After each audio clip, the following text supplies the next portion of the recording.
Hello money talkers, welcome to my channel money talks with Payal. तो Abans IPO को हम यहाँ पर रिव्यू करने वाले हैं। तो बेसिकली ये कंपनी क्या करती है, तो ये अबांस ग्रुप की होल्डिंग कंपनी है जिसका नाम है अबांस होल्डिंग लिमिटेड। इनका काम है फिनेंशियल सर्विसेज प्रोवाइड करना और ग्लोबली डाइवर्सिफाइड इनका सर्विसेज है।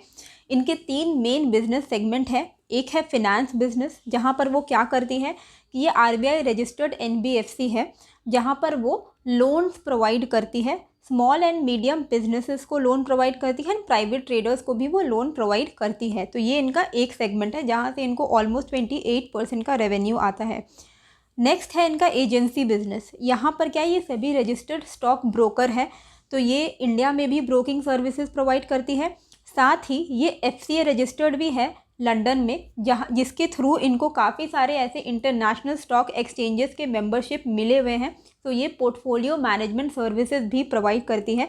तो एजेंसी बिजनेस से भी इनका बहुत बड़ा बिजनेस नहीं आता है, ऑलमोस्ट 15% के आसपास इनका रेवेन्यू एजेंसी बिजनेस के थ्रू आता है। मेन इनका जो काम है, जहाँ पर इनका मोर देन 50% रेवेन्यू आता है, वो है capital and other business. Capital business में वो क्या करती है कि इनके पास जो एक्सेसिव एक्स्ट्रा कैपिटल होते हैं, उस कैपिटल फंड को ये इन्वेस्ट कर देती है लो एंड मीडियम रिस्क स्ट्रैटेजीज़ में, और जिनके थ्रू जो इनको जो रिटर्न्स मिलते हैं वो इनका मेन रेवेन्यू सोर्स होता है। तो ये 3 इसके बिजनेस सेगमेंट हैं। फिनेंशियल्स अगर आप यहाँ पर देखोगे तो आप देखिए कि एसेट्स जो है, टोटल एसेट जो है वो ईयर ऑन ईयर जो है रिड्यूस हुआ है। ठीक है, टोटल रेवेन्यू भी अगर आप देखोगे तो टॉप लाइन ग्रोथ इनकी अच्छी नहीं हुई है, टोटल रेवेन्यू इनका रिड्यूस हुआ है। मतलब 27 करोड़ था 2020 में इनका टोटल रेवेन्यू, 2021 में 13 करोड़ का हो गया एंड 2020 में 27, 21 में 13 करोड़, 22 में 6 करोड़ का इनका रेवेन्यू घटकर हो गया। एंड अभी तक एज ऑन 31 अगस्त 2022 इनका जो टोटल रेवेन्यू है अभी तक वो 2.8 करोड़ का है। हालांकि इनके रेवेन्यू और एसेट भले ही डिक्रीज़ हो रहे हो, इनकी प्रॉफिट आफ्टर टैक्स में कमी नहीं आ रही है। प्रॉफिट आफ्टर टैक्स इनका ईयर ऑन ईयर इंक्रीज़ हो रहा है, लेकिन डिक्लाइनिंग रेवेन्यू एक कॉज ऑफ कंसर्न है।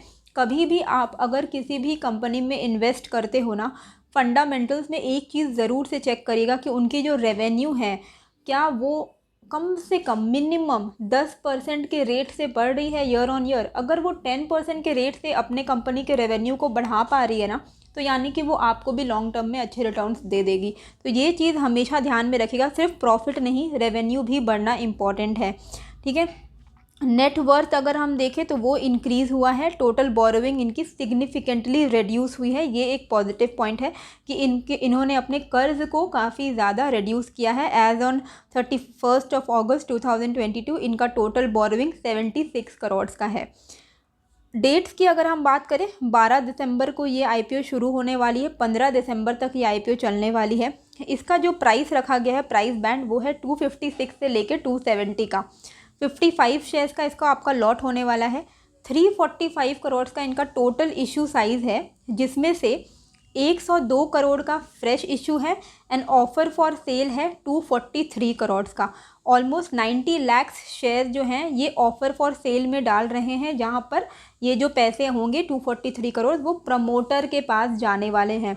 लेकिन क्या प्रमोटर्स कंप्लीटली एग्जिट कर रहा है? नहीं, प्रमोटर्स के पास मैंने आरएचपी में देखा है 4.5 करोड़ शेयर्स हैं, उसमें से ये 90 लाख शेयर वो ऑफर फॉर सेल में डाल रहे हैं। तो 90 लाख शेयर देने के बाद भी उनके पास एक सिग्निफिकेंट नंबर ऑफ शेयर्स बचने वाले हैं। ठीक है, फ्रेश इशू इनका 102 करोड़ का है।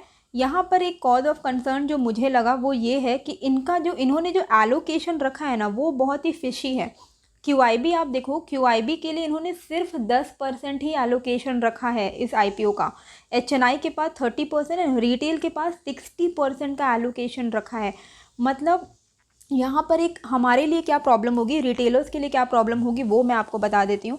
देखिए, QIB के पास सिर्फ 10% है। QIB के पास क्या होता है, लॉक इन पीरियड होता है। ठीक है, तो क्या होता है, जनरली कोई भी अच्छा IPO आता है तो आप उसमें देखना QIB के लिए एटलीस्ट 40-50% का रखा जाता है एलोकेशन। तो क्या हो जाता है कि जो भी टोटल इशू साइज़ है, जैसे 345 है, उसमें से आधा शेयर तो लॉक हो जाएगा, तो आधा शेयर का सेलिंग प्रेशर आएगा नहीं जब तक लॉक इन पीरियड ओवर नहीं होगा। लेकिन यहाँ पर क्या है, सिर्फ 10% मतलब 345 करोड़ में से सिर्फ 34 करोड़ का शेयर QIB के पास रहेगा। तो इनका लॉक इन पीरियड ओवर हो भी जाएगा तो कुछ खास नहीं होने वाला है, लेकिन रिटेल एंड HNI के पास मिला के 90% शेयर होने वाले हैं, जिस वजह से और क्या होता है, रिटेल के पास कोई लॉक इन पीरियड नहीं होता है। तो क्या इसमें एक नेगेटिव पॉइंट क्या है, एक क्या हो सकता है, ये है कि जैसे ही ये लिस्ट होगी ना, इसमें प्रॉफिट बुकिंग आने के चांसेस हैं खुलते ही या तो कुछ दिनों बाद, क्योंकि ऑलमोस्ट 60% रिटेलर्स के पास है, उनके पास कोई लॉक इन पीरियड नहीं है, तो वो जब चाहे बेच सकते हैं मार्केट में, ठीक है। तो यहाँ पर एक प्रॉफिट बुकिंग सेलिंग प्रेशर कभी भी आने को देख सकता है, क्योंकि इनका कोई लॉक इन पीरियड नहीं होता है। तो ये एक चीज़ अच्छी नहीं लगी मुझे कि 60% इन्होंने रिटेल के लिए रखा हुआ है, QIB के लिए सिर्फ 10% है। और QIB में ही हमें मेन जो पिक्चर है वो देखने को कैसे समझ में आता है कि QIB ने कितना इंटरेस्ट दिखाया है इस किसी भी पर्टिकुलर IPO में, पर यहाँ 10% रखा है तो QIB की तरफ से वैसे भी ज़्यादा इंटरेस्ट नहीं आएगा।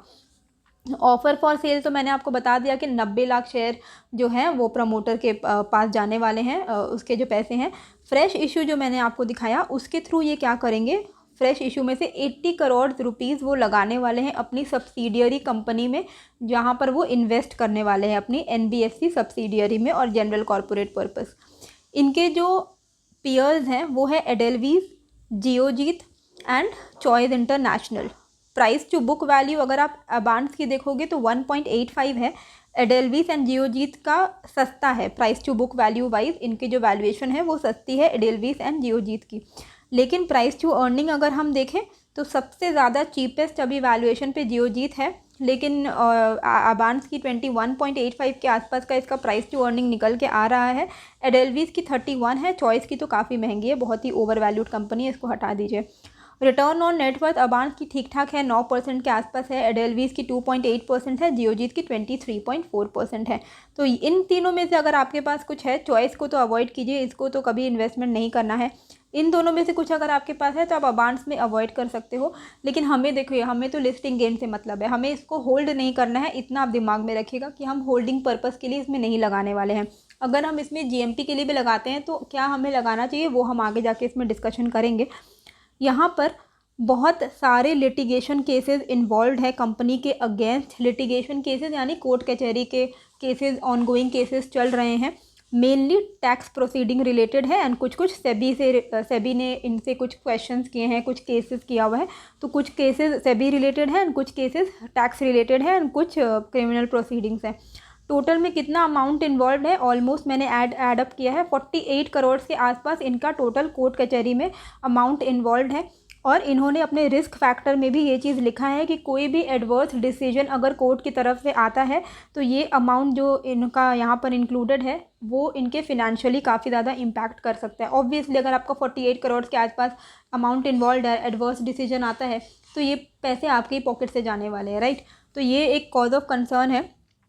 साथ ही एक और बहुत ही ख़राब पॉइंट मुझे लगी वो है इनका नेगेटिव कैश फ्लो। इनका 2022 में operating activity, investing activity as well as financial activity सबसे इनका नेगेटिव कैश फ्लो आया है, जो कि इनका एक नेगेटिव पॉइंट है, इनका रिस्क फैक्टर है। और इन्होंने RHP में लिखा भी है कि we have reported negative cash flows in the past and may do so in the future.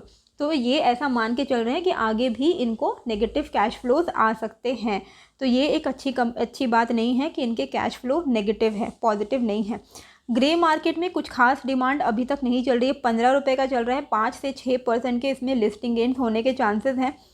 अभी तक जो भी मैंने आपको पॉइंट्स बताए हैं आपको खुद ही समझ में आ रहा होगा कि इस IPO में कुछ भी खास नहीं है। क्या इसमें कुछ बहुत तगड़ा है जो कि हमें एक एज प्रोवाइड कर रहा है कि हाँ चलो इसमें ज़रूर से लगाना है? नहीं। तो इसी के लिए मेरा इसमें अभी तक इंटरेस्ट तो नहीं आया है।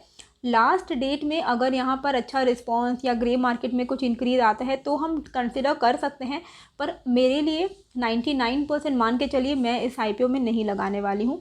1% का चांस अगर थोड़ा भी बढ़ता है तो वो मैं आपको लास्ट डे बता दूंगी या फिर टेलीग्राम में डायरेक्टली अपडेट कर दूंगी। अभी तक के लिए आपको खुद ही बताओ आपको कैसा लग रहा है ये IPO। अगर आपको अच्छा लग रहा है तो मुझे कमेंट करके ज़रूर बताइएगा एंड नए हो तो सब्सक्राइब कर लीजिएगा। मिलते हैं फिर एक नए वीडियो के साथ। Thank you.